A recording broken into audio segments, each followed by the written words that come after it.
Hello everyone, welcome back to the channel.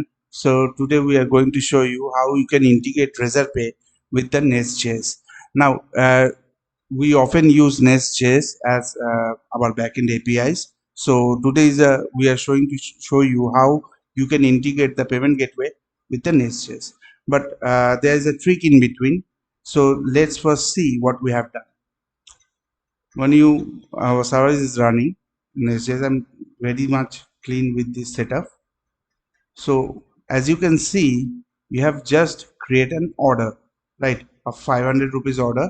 The order ID has been generated. The order ID, this order ID is generated from the Razorpay, and this order is used. Order ID is used from the front end developer. Either it can be a mobile developer or it can be a front end developer to initiate the order.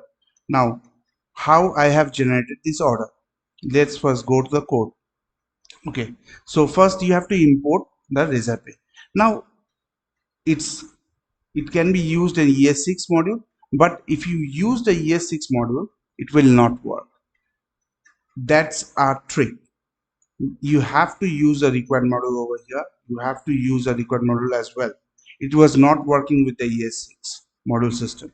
Now, if you go a little bit down, I have created an order, just initiated with the secret key, created the order, and just send it back to the front end.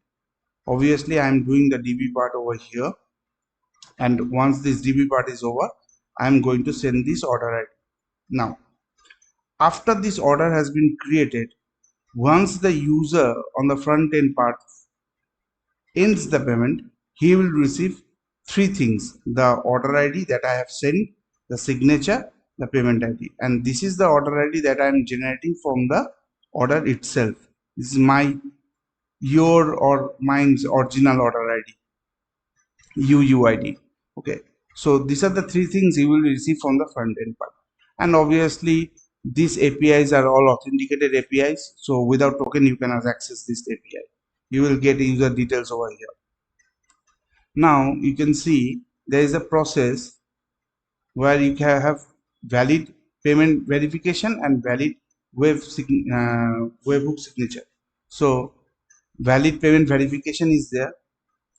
If you come here, once you validating the details, the order ID would come in here, the payment ID would come here, and the signature will go. This will validate you. It will return a true or false. This is the first process. The second process is a HMAC process or SHA 256 process, where you pass on the secret key SHA 256 and update with the order ID and matches the signature with the SHA data. So this can be also be done, but for this we do not need any kind of extra modules, right? We can use the Node crypto module right here. And if you go to the documentation of the Node crypto module, here is a sample also. So you can create a HMAC like this, and this HMAC will be helping you in recovering everything details.